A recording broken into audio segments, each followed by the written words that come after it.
Hi girls and boys, Mrs Saleh here with you again today. I hope you're all staying well and safe. I'm really excited to be doing today's lesson with you again.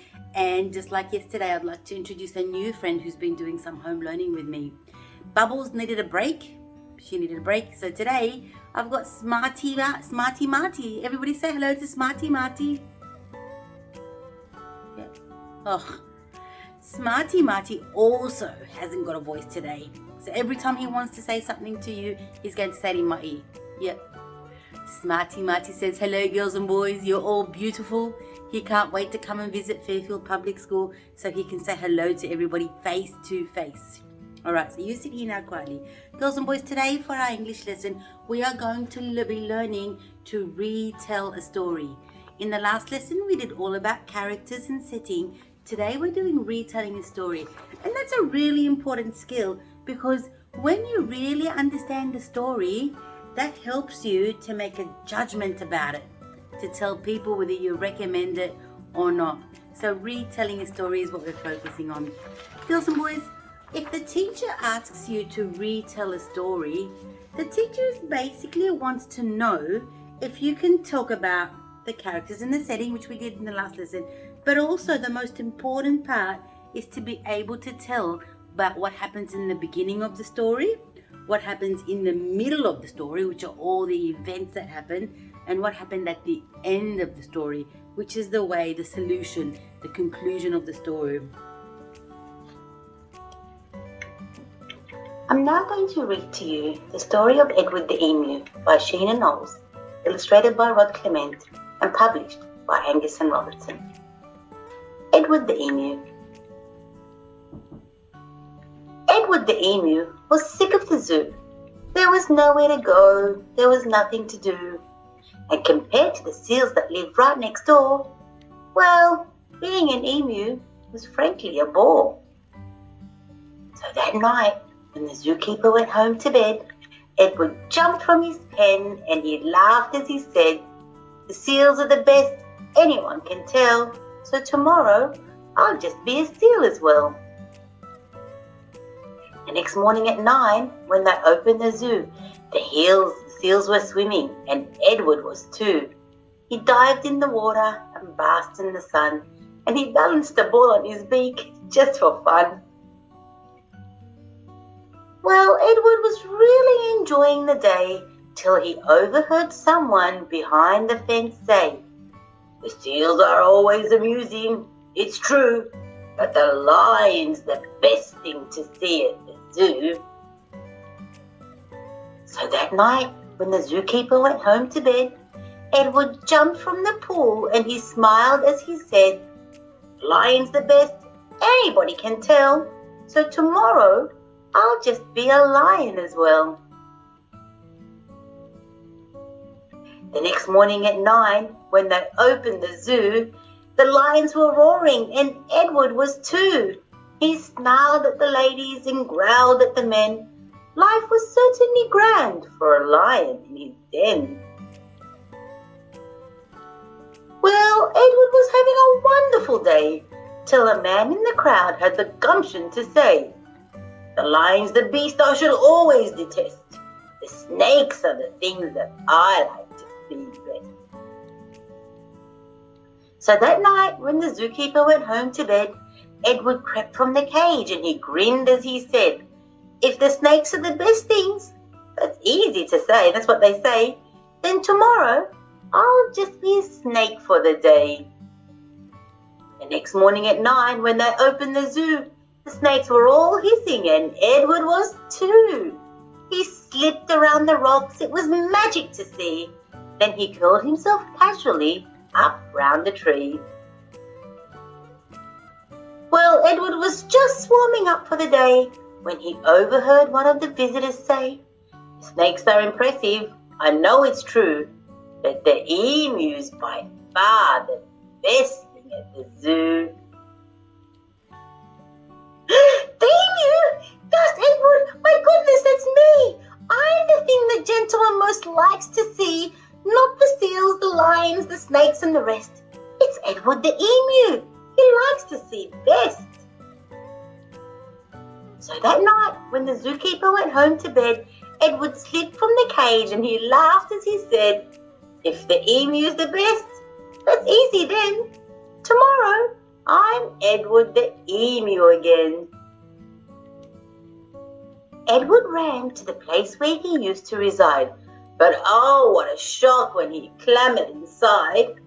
He found himself suddenly come face to face with the emu they bought to take Edward's place.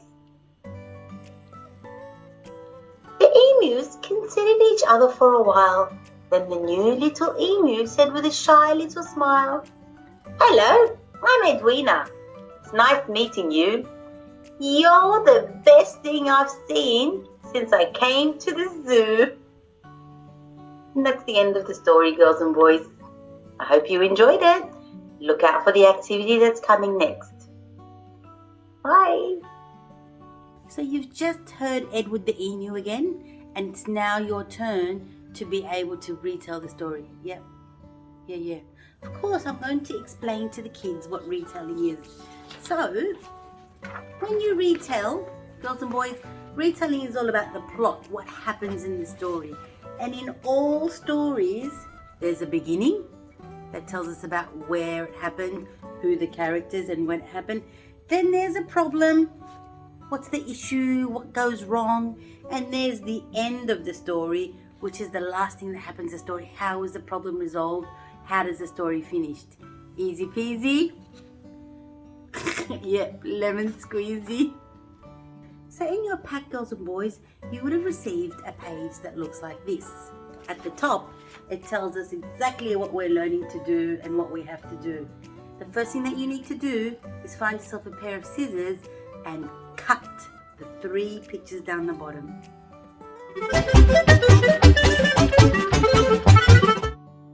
Okay, so, yep, I'm very fast at cutting, as you can see. Thank you, Smarty Marty. So we have 3 pictures from the story of Edward the Emu. Here we have, oopsie, it's upside down. Here we have a picture of Edward and Edwina seeing each other at the zoo. Is that the first thing that happened in the story? Then we have a picture of Edward being a snake and being a lion and being a seal. Yep, is that the first thing that happened in the picture? Now we also have a picture of Edward looking bored, not knowing what to do, not being happy. So what you need to do, girls and boys, is decide which is the first picture that retells the story. And let me ask Smarty Marty, what do you think? Yep, So he's telling me that he thinks the first part of the story is Edward looking bored. So I'm going to paste that where it says beginning. Yep. Yeah.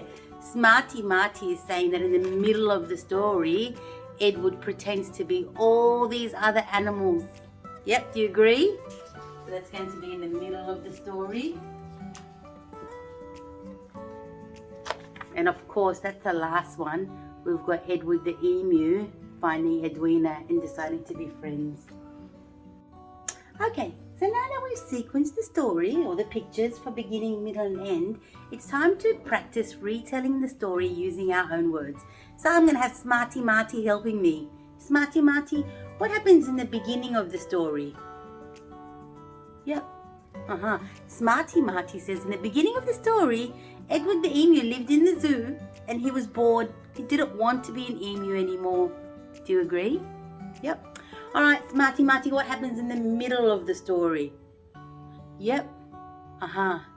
Smarty Marty says in the middle of the story, Edward the Emu decides that he wants to try to be other animals because it's better.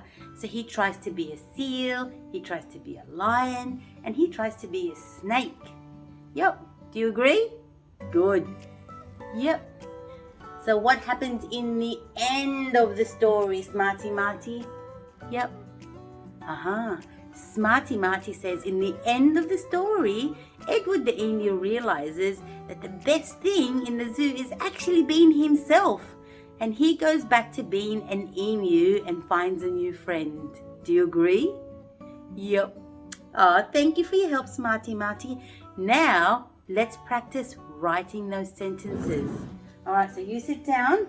I'm going to write using my marker in the beginning, Edward, and I'm writing a capital E for Edward because that's his name, Edward the Emu lived in the zoo and didn't like being an emu. Just enough space. For the middle part, I'm going to write in the middle, comma, Edward, and I'm going to use a capital E for Edward because that's his name. Edward the Emu becomes a seal, a lion, and a snake, because he pretends to be other animals. Now in the end, I'm going to write, in the end, Edward the Emu goes back to being an emu and meets Edwina. Now Edwina, I'm writing with a capital E because that's her name. So girls and boys, that's your task. But you're not going to do the task for Edward the Emu. You're going to do the task for Edwina the Emu. Yep. Oh, I've got Smarty Marty. Yeah, it is. He's saying it's easy peasy, lemon squeezy. So your job, I've just shown you what you need to do in terms of Edward the Emu. Your job is to follow the link and listen to me reading the story of Edwina the Emu. And you have this pack, this printout in your pack. The first thing you need to do is cut out the pictures. Then you need to sequence them for the beginning, the middle and end. And then you need to write what happens for each one. Remembering that your job is to sequence the pictures and write about the beginning, the middle and the end. Easy peasy, lemon squeezy. I can't wait to see your work, girls and boys. Have a great day. Bye.